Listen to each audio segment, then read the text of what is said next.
बात आज की चैनल के कार्यक्रम चुनाव चर्चा में मैं सुरेंद्र चतुर्वेदी आपका स्वागत करता हूं। मैं सुधीर तोमर आप सभी का हार्दिक स्वागत और अभिनंदन करता हूं। मित्रों, आज का कार्यक्रम शुरू करें और आज के विषय पर बात करें। इससे पहले चलिए आपको बुलडोजर बाबा योगी आदित्यनाथ का वो वीडियो दिखा देते हैं जिससे हमारी चुनाव चर्चा शुरू होने वाली है। निपुण जी दिखाइए। लेकिन हमारे देश के लोगों के मेहनत से जो देश की प्रगति हो भी रही थी, उसके लिए कांग्रेसी नेता एक ही बात करते थे कि देश के संसाधनों पर पहला अधिकार मुसलमानों का है। बोलते थे ना, यही तो बोलते थे। और मोदी जी आए, मोदी जी ने क्या कहा? मोदी जी ने कहा कि देश के संसाधनों पर पहला अधिकार गरीब का है, किसान का है, नौजवान का है, आदि आबादी की माताओं बहनों का है, और देश के संसाधनों पर भारत के नागरिकों का अधिकार है। और इसके लिए उन्होंने नारा दिया, सबका साथ, सबका विकास। तो दोस्तों, देखा आपने कि जिस तरीके की उनकी लैंग्वेज है, जिस तरीके का उनका बॉडी लैंग्वेज है, जिस तरीके का वो थ्रो कर रहे हैं, जिस तरीके की बात और मुद्दा वो सोसाइटी में दे रहे हैं, तो उससे ये लग रहा है कि स्टार प्रचारक जितने भी अजमेर डिस्ट्रिक्ट में अब तक आए हैं उनका कहीं कोई अर्थ नहीं रहा। जैसे आप अगर अमित शाह को लें तो मुझे नहीं लगता कि वो बहुत ज़्यादा प्रभाव अजमेर में डाल के गए। ठीक है, एक औपचारिकता थी, आए चले गए। उनके भाषणों में ऐसा कोई जादू नहीं था जिससे कि मतदाता प्रभावित हो या उनके पक्ष में कहीं वोट की बढ़ोतरी हो। इसी तरह से अगर कांग्रेस का देखें तो अशोक गहलोत आए, चले गए, और भी दूसरे जो लोग, सचिन पायलट आए, चले गए, लेकिन उन्होंने कहीं मतदाताओं को सीधे तौर पर हृदय पर प्रभाव डाला हो ऐसा कुछ नहीं लगा। और न ही पब्लिक से कोई स्वागत के स्वर उभरे। लेकिन सिर्फ बुलडोजर बाबा आदित्यनाथ अब तक अपना जादू चलाने में कामयाब हो गए, ऐसा मेरा मानना है। क्योंकि जिस तरीके की वो भाषा यूज़ करते हैं, शायद उनको बुलाया ही इसीलिए जाता है। आपने देखा कि वो किस तरीके से साफ साफ जाहिर कर रहे थे कि हम किस जाति के साथ हैं, आप किस जाति के साथ हो, और बाकी पार्टियां किस जाति के साथ हैं। जातिवाद का, इसको तो मैं तो जहर ही कहूँगा, ये जातिवाद का जहर है, लेकिन रगों में घुल रहा है और लोग इसका स्वागत कर रहे हैं। क्या कहेंगे आप? मैं ये कहूँगा कि स्टार प्रचारकों का जहाँ तक ताल्लुक है, वो उनकी सफलता एक तिलिस्म पर निर्भर करती है जी। अशोक गहलोत जी का प्रशासनिक तिलिस्म है, ये सभी स्वीकार करते हैं, लेकिन जनता से रूबरू होने में अशोक गहलोत जी कभी तिलिस्मी नेता नहीं रहे जी। और जहाँ तक बात अमित शाह जी का है, वह भी इसी कैटेगरी में रखे जा सकते हैं कि वो एक तिलिस्मी व्यक्तित्व के स्वामी नहीं है जैसे मोदी जी हैं, जैसे योगी जी हैं। हाँ, सचिन पायलट तिलिस्मी व्यक्तित्व के स्वामी हैं।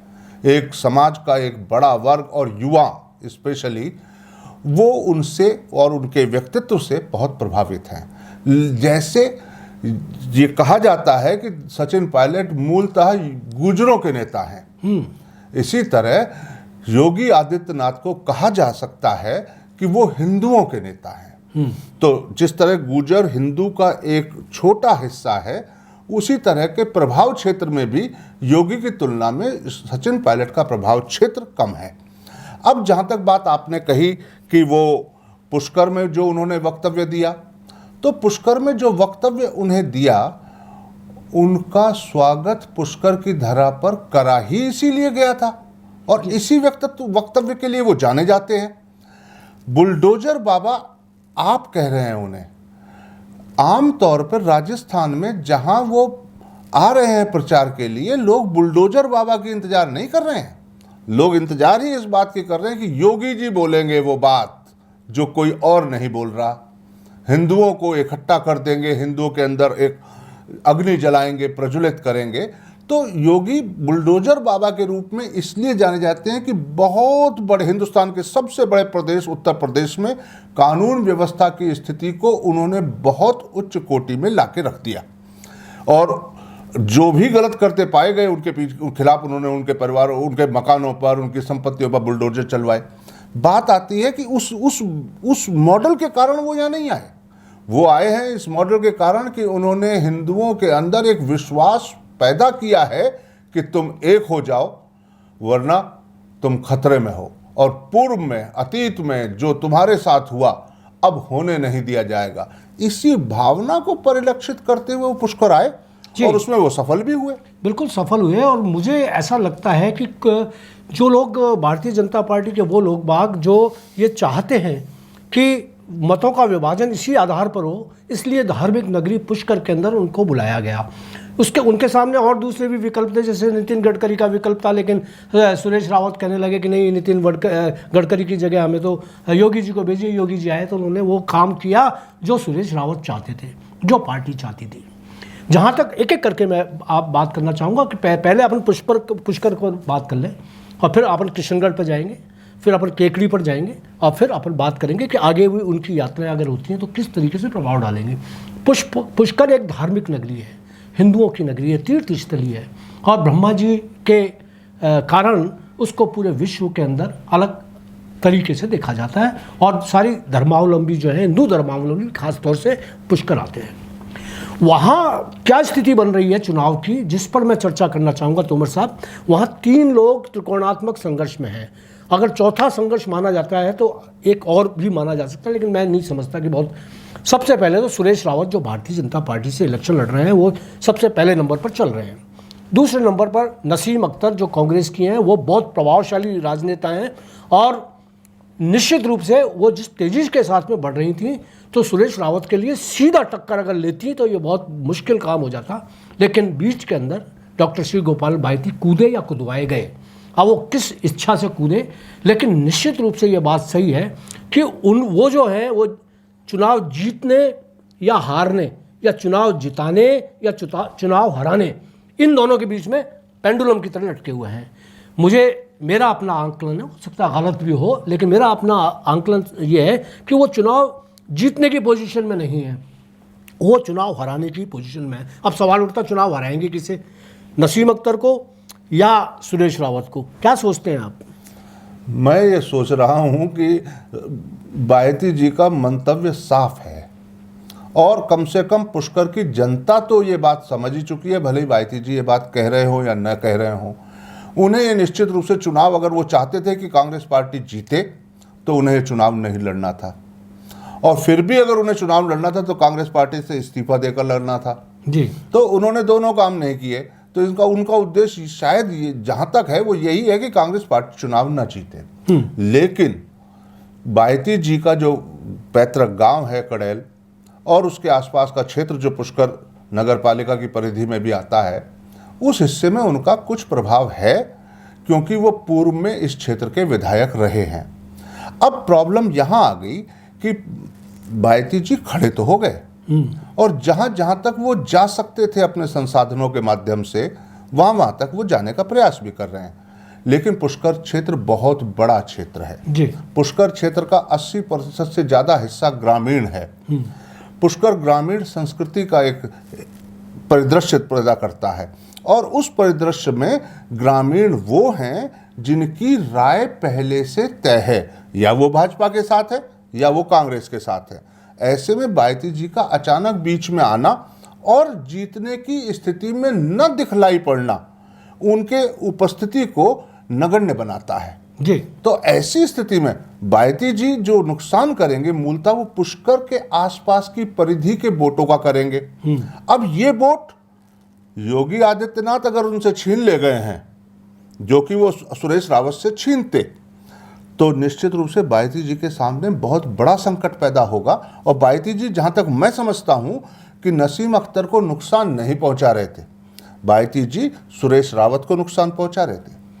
देखिए तोमर साहब, मेरा ये मानना है कि जब आदमी को ये लगता है कि उसके निर्दलीय उम्मीदवार हो, चाहे कोई हो, चाहे जैसे अब अशोक रावत आरएलपी से खड़े हुए हैं, तो आरएलपी से वो रावत समाज के हैं, लेकिन रावत वोटर्स जो हैं, वो जो इतने सालों से वोट दे रहे हैं, परिपाटी है कि वो भारतीय जनता पार्टी को वोट देते हैं। अशोक रावत अगर निर्दलीय खड़े होते तो निश्चित रूप से रावत वर्ग उनसे प्रभावित होता, लेकिन जाट बाहुल्य क्षेत्र से उनको वोट मिल सकते हैं, रूपनगढ़ साइड से मिल सकते हैं, लेकिन अशोक रावत को रावत समाज के अंदर बहुत ज़्यादा कोई कामयाबी मुझे मिलती हुई दिख नहीं रही, पहली बात। दूसरी बात कि जब रावतों को ये लग रहा है कि अशोक रावत समाज के साथ ही ना खड़ा होकर आरएलपी के साथ खड़े हो गए, तो उन्होंने और दूसरे वर्ग को काम लेना, तो इसलिए वो ये सोचने लगे कि यार नाली में वोट डालने से कोई मतलब नहीं है।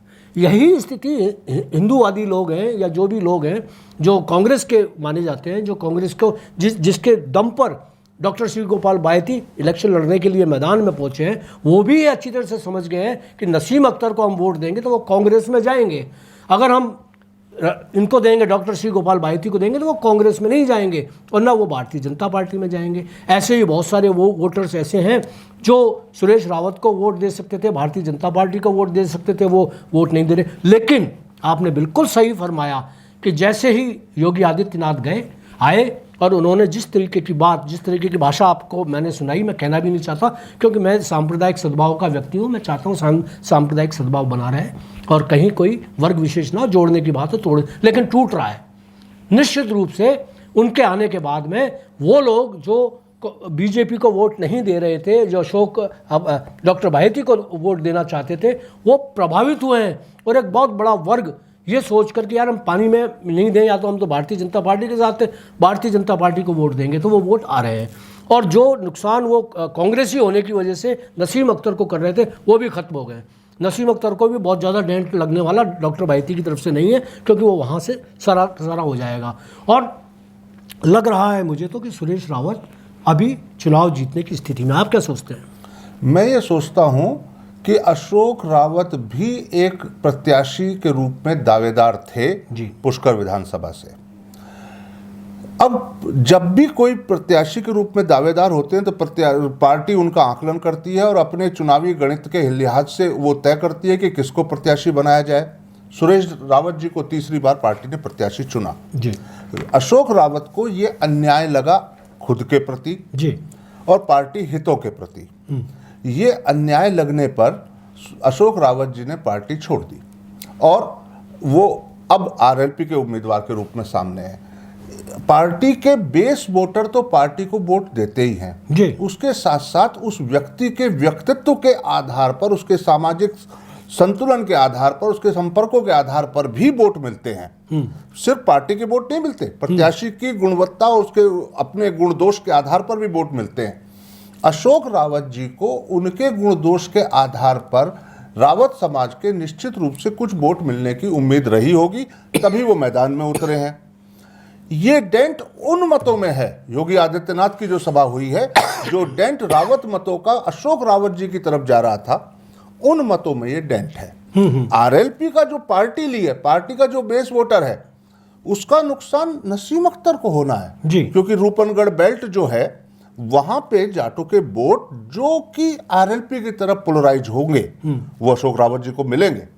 लेकिन रावत जी, अशोक जी को ये तय करना है कि वो अपने रावत मतों का बिखराव या विघटन किस तरह रोकते हैं। अन्यथा योगी जी की सभा ये दर्शा रही है कि योगी जी की सभा का सीधा सीधा फायदा सुरेश रावत जी को होना है, चाहे वो वोट जो बायती जी की तरफ जा रहे थे उनकी क्रेडिबिलिटी के कारण, या अशोक रावत जी की तरफ जा रहे थे उनके प्रति रावतों के रुझान के कारण। जी बिल्कुल सही कहा आपने। चलिए अब तोमर साहब आपने चलते हैं किशनगढ़, जहाँ योगी आदित्यनाथ भागीरथ चौधरी के फेवर में अपनी सभा करने के लिए गए।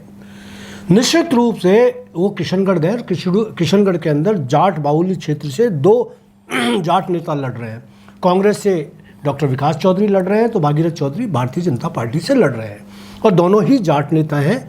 और सबसे बड़ी बात यह है कि विकास चौधरी कल तक भारतीय जनता पार्टी के खेमे में ही थे और वही भाषा बोलते थे, वही जो भाषा योगी आदित्यनाथ बोल के गए वही भाषा उनकी भी थी, वो भी बोलते थे। और अब अचानक उन्होंने अपनी भाषा बदल ली, जबान बदल ली।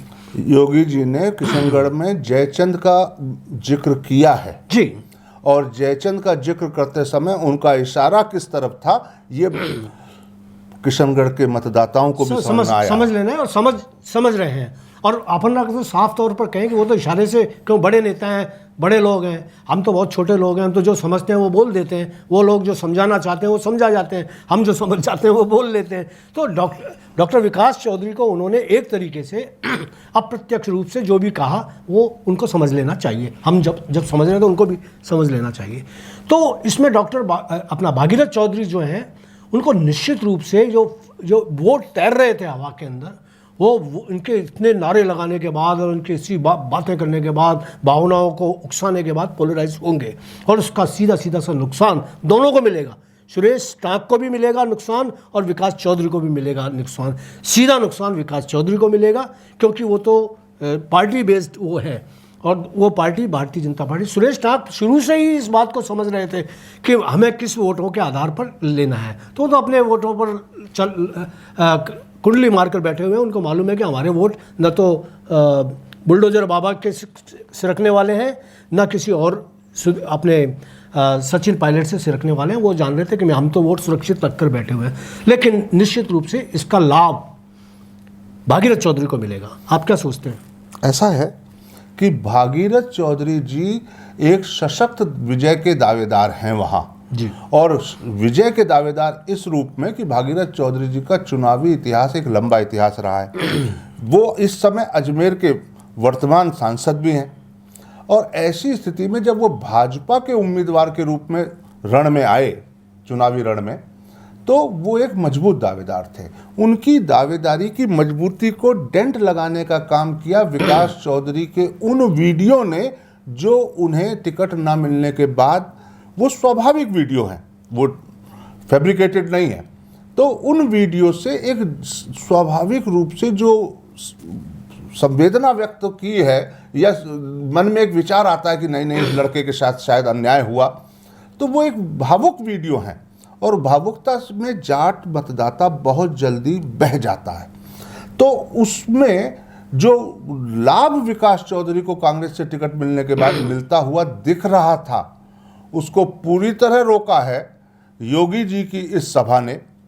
और जहां तक मैं समझता हूं, जो लोग सुरेश टाक को वोट देने वाले हैं वो भी हाड़ और मांस के ही बने हुए हैं जी। ऐसा तो नहीं कि उन पे किसी बात का, किसी भावना का कोई फर्क ना पड़ता हो। सुरेश टाक के वोटर भी ज्यादातर हिंदू ही हैं और वो जो हिंदू वोटर हैं उनको भी तो योगी की भाषा सुनाई दी है, योगी की आवाज सुनाई दी है। और आने वाले हिंदुस्तान में योगी की आवाज एक बहुत महत्वपूर्ण आवाज है, हिंदुओं के दिलों में ये बात समा गई है। तो ऐसी स्थिति में सुरेश टाक के वोट भी प्रभावित होकर भागीरथ जी के पास जाएंगे, ऐसा मेरा मानना है जी। और विकास को तरफ बहते हुए या छीजत होते हुए बीजेपी के वोट बिल्कुल नहीं जाएंगे। अब विकास की लड़ाई अपने कांग्रेस वोटों को संयोजित कर लेने की है, जबकि भागीरथ चौधरी का जनाधार और व्यापक हुआ है। तो ऐसे में स्वाभाविक रूप से विजय के प्रबलतम दावेदार भागीरथ जी हैं जी। मेरा ऐसा मानना है। बिल्कुल आपका ऐसा मानना है, मेरा ऐसा मानना नहीं है। मेरा ये मानना है कि विकास चौधरी अमूमन युवा शक्ति के नेता हैं और युवा चाहे किसी भी उम्र के, किसी वर्ग विशेष के हों, किसी जाति विशेष के हों या किसी पार्टी विशेष के हों, युवा होते हैं और वो वायु होते हैं। तो वो निश्चित रूप से विकास चौधरी के साथ में हैं, बहुत कम है, लेकिन उनके साथ में सबसे बड़ा नुकसान अभी ये हो रहा है कि जो बरसों से जाजम उठा रहे थे कांग्रेस की, अपने खून से सींच रहे थे कांग्रेस को, ऐसे राजनेता जो बरसों से, मतलब आज़ादी के बाद से जो परिवार, जो लोग, जो राजनेता, जो पदाधिकारी कांग्रेस को खून से सींच रहे थे, वो लोग अपने आप को ठगा हुआ सा महसूस कर रहे हैं कि कल का लड़का जो कल तक हमको गाली बकता था, कल तक हमें जिसके जूझना पड़ रहा था, उस लड़के से अब हमारे ऊपर बैठा दिया उस लाकर और अब उन्हें वोट देने के लिए, तो निश्चित रूप से वो एक प्रभाव जरूर पड़ेगा। अगर सुरेश टाक पर कोई प्रभाव पड़ने वाला होता योगी का या किसी और राजनेता का या अपना सचिन पायलट का, किसी भी स्टार प्रचारक का, तो वो पहले से ही भारतीय जनता पार्टी तो टिकट देने को तैयार बैठी थी उनको, वो ले लेते। और कांग्रेस भी टिकट देने को तैयार बैठी थी, वो ले लेते। पर वो ये अच्छी तरह से जानते थे कि पिछला अनुभव जो उनका था और जिस तरीके से वो सर्वाधिक मतों से राजस्थान के अंदर जीते, वो सर्वाधिक मत यूँ नहीं होते हैं एक निर्दलीय के रूप में लाना। वो जानते थे कि कांग्रेस और भारतीय जनता पार्टी के एक वर्ग विशेष के जो लोगों से बांध रखा है, अघोषित आरक्षण हो रखा है, दोनों पार्टियां देंगी तो वोट इसको देंगी, टिकट देंगी तो इनको देंगी, वो टिकट के खिलाफ था। क्या ये क्या यार, हर बार हर इलेक्शन के अंदर दो वर्ग विशेष के लोग आ जाते हैं, हर बार आ जाते हैं, इस बार भी आ गए। तो इन दोनों की लड़ाई के अंदर जो बाकी का जो समुदाय है वो कूद के उनके साथ जाता था, और इस बार भी निश्चित रूप से वो कूदा हुआ है। ये ज़रूर मैं कहूँगा कि उनकी, और मैं तो ये आज भी कह रहा हूँ और दावे के साथ कह रहा हूँ कि भागीरथ चौधरी आज भी तीसरे नंबर पर हैं। अगर उन्होंने 5-7 दिन के अंदर अपने को कवरेज नहीं दिया तो तीसरे नंबर पर पहुँच जाएंगे। पहले नंबर की लड़ाई विकास चौधरी और सुरेश टाक में ही है। हाँ ठीक है, इसका प्रभाव पड़ा है, योगी जी हैं उन्होंने प्रभाव, पर ऐसा प्रभाव नहीं है कि एक तरफ से पूरे जाटों को, पूरे समुदाय को, पूरी जाति विशेष को झोंक दिया उनके फेवर में, ऐसा नहीं हुआ है। केकड़ी चलते हैं अपन। तोमर साहब, केकड़ी के अंदर निश्चित रूप से डॉक्टर रघु शर्मा एक ऐसा बड़ा नाम है, राष्ट्रीय स्तर का नाम है कि उसकी तूती बोलती है। अब उनकी तूती बोलती है विकास कार्यों की, उनके पास एक लंबी फहरिस्त है ना, गिनाने के लिए कि मैंने ये किया, ये किया, ये किया। आपने किया, लेकिन कैसे किया और जिस तरह से किया, उसके अलावा आपने और क्या क्या किया, वो सारी जनता जानती है। अगर कोई आदमी 1 दिन 2 दिन पहले थाने के बाहर एक आत्महत्या करने का वीडियो जारी करता है और उसके बाद में वो आत्महत्या कर लेता है, उसमें साफ कहता है कि डॉक्टर रघु शर्मा ने के लोगों ने, और मैं गया उनके पास, मतलब जो भी कुछ हुआ वो पूरा घटनाक्रम था, तो वो पीछा करेगा, उसकी आत्मा पीछा करेगी, वो सारी चीज़ें पीछा कर रही। तो रघु शर्मा कितने भी वो बन जाएं कि मैं बहुत मजबूत हूँ, और है भी, निश्चित रूप से वो बहुत एक अच्छे सफल नेता हैं। कुछ उनके पुत्र की वजह से भी वो उनको बड़ा खामियाजा भुगतना पड़ा। लेकिन कल प्रियंका गांधी आ रही हैं, सचिन पायलट आ रहे हैं, मुख्यमंत्री अशोक गहलोत आ रहे हैं। अब वो उनके घावों को मरहम पट्टी करके कितना करेंगे, क्योंकि वो उनके आने से पहले जो आदित्य योगी हैं, उन्होंने जिस तरीके का डेंट डाला और शत्रुघ्न गौतम पर के लिए एक छत्र जैसे ऐसा लगा था कि वह, मैंने देखी उनकी सभा, उस सभा के अंदर जिस तरीके का वो पब्लिक का जो वो हो रहा था, जय घोष हो रहा था, उससे ऐसा लग रहा था कि पूरा समाज, एकदम से हिंदू समाज है वो संगठित हो रहा है, पोलराइज हुआ है। और इसका निश्चित रूप से केकड़ी में किशनगढ़ से ज़्यादा प्रभाव पड़ा है। क्या सोचते हैं आप? मैं इस समय थोड़ा सा अलग तरीके से देख रहा हूँ स्टार प्रचारकों की सभा को। जी, योगी आदित्यनाथ ने पुष्कर में सभा की, किशनगढ़ में की और केकड़ी में की। पुष्कर में जब की तो वहाँ पर जो उम्मीदवार जिसके समर्थन में की, वो पिछली 2 बार से निरंतर भाजपा के एमएलए रहे हैं। जब उन्होंने किशनगढ़ में की तो उन्होंने वर्तमान सांसद भागीरथ चौधरी जी के समर्थन में की, जो कि पहले भी कई बार एमएलए रह चुके हैं किशनगढ़ के। जी। अब की बार जब केकड़ी में उन्होंने सभा की है तो उन्होंने शत्रुघ्न गौतम जी के फेवर में की, जो कि एक बार पूर्व में विधायक भाजपा के रह चुके हैं। और इसके साथ इस बार जब उन्हें टिकट मिला तो वो निर्विवादित दावेदार नहीं थे, और राजेंद्र विनायका जी, अनिल जैन जी जैसे अनेक अन्य, अनिल मित्तल साहब जैसे अनेक अन्य मजबूत दावेदार उनके समकक्ष थे।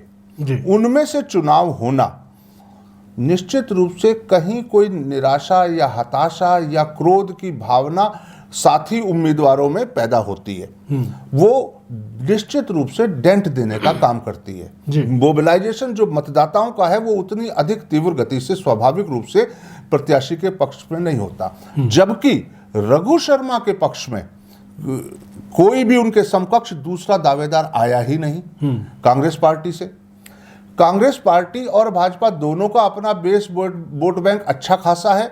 ये बात तो पिछली बार रघु शर्मा जी वहाँ के एमएलए हैं और मंत्री रहे हैं कैबिनेट में, उससे भी जाहिर है। रघु शर्मा ने, और रघु शर्मा वो रघु शर्मा है, रघु सागर शर्मा, जो राजस्थान में एक दौर में मिनी मुख्यमंत्री के रूप में जाने पहचाने गए हैं। और केकड़ी के लिए जब जो उन्होंने उचित समझा सरवाड़ केकड़ी के लिए, वो कदम और प्रयास उन्होंने किए हैं। केकड़ी की जनता इन बातों से वाकिफ है। एक बात तो ये कि रघु शर्मा कमजोर तो हुए हैं, क्योंकि आज अगर आप ये बात कह रहे हैं कि अशोक गहलोत, सचिन पायलट, प्रियंका गांधी उनके लिए प्रचार हेतु आ रही हैं, जबकि जिले के अन्य के लिए एक एक ही स्टार प्रचारक मुश्किल से आ पा रहा है, तो ऐसी स्थिति में रघु शर्मा को कहीं कुछ लग रहा होगा, तभी सब आ रहे हैं। जी, बिल्कुल सही कह रहे लेकिन निश्चित रूप से रघु शर्मा क्षेत्र के विकास के लिए तो समर्पित भी हैं और एक मजबूत विजय के दावेदार भी हैं।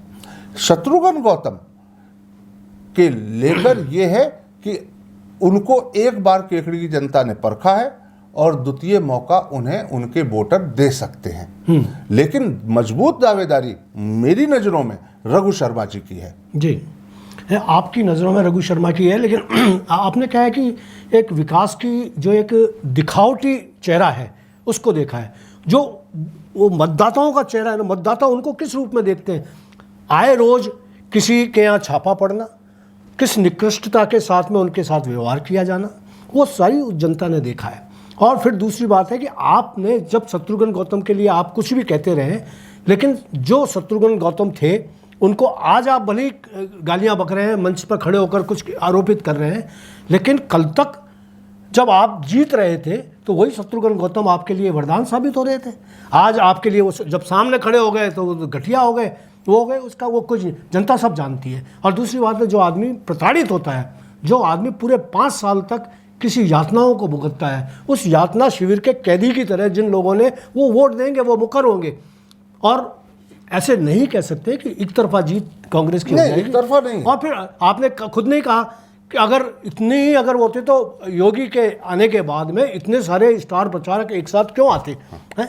आए इसीलिए कि उनको लग गया कि कहीं ना कहीं मेरे को खतरा हो सकता है। लेकिन जो लोग हिंदूवादी चेहरे हैं, जो हिंदूवादी लोग हैं, उस संस्कृति के पोषक हैं, जो चाल चरित्र चेहरे को पहचानते हैं, जो उसके वो निश्चित रूप से वो साथ होंगे। और भीतरघात जो हुई है वो मुझे लगा कि योगी जी के आने के बाद में भीतरघात का एक रफ्तार भी कम हुई है। और सबसे बड़ी बात केकड़ी के अंदर मैं ये बताता हूँ, चाहे राजेंद्र विनायका हो, चाहे अनिल मित्तल हो, शुरुआती दौर में वो जरूर रिएक्टिव हुए ये मैं नहीं कह रहा, हुए होंगे। लेकिन अब मैं ये देख रहा हूँ कि उनके बारे में जो सूचनाएं आ रही हैं कि तो रात दिन एक कर रहे हैं, तन मन धन से पार्टी के साथ लगे हुए, निष्ठा के साथ में। और उनको ये यकीन है कि ठीक है, पार्टी ने ये फैसला किया है, हमारे साथ गौतम ने क्या किया या नहीं किया वो एक अलग बात है, लेकिन वो अब पार्टी के साथ जुड़ गए और ये जुड़ना शुभ संकेत है। तो दोस्तों, आपने बात की स्टार प्रचारकों की, कि स्टार प्रचारक किस तरीके से अजमेर ज़िले के अंदर हवा बनाने और बदलने का काम कर रहे हैं। निश्चित रूप से हम लोगों का जो विचार है वो यही है, तोमर साहब भी यही कह रहे हैं, मैं भी यही कह रहा हूँ कि बाकी सारे प्रचारक एक तरफ और आदित्यनाथ योगी एक तरफ, उन्होंने जो प्रचार किया वो निश्चित रूप से पुष्कर में, केकड़ी में और किशनगढ़ में, तीनों में अपना प्रभाव छोड़ के गया है। वो प्रभाव का इस्तेमाल कौन सा नेता कितना करता है, कैसे करता है और उसका डेंट कैसे निकाला जाता है, ये वही जानते हैं और वही करेंगे। बाकी आज इतना ही, कल किसी और मुद्दे पर हम आपसे बात करेंगे। धन्यवाद। हार्दिक आभार।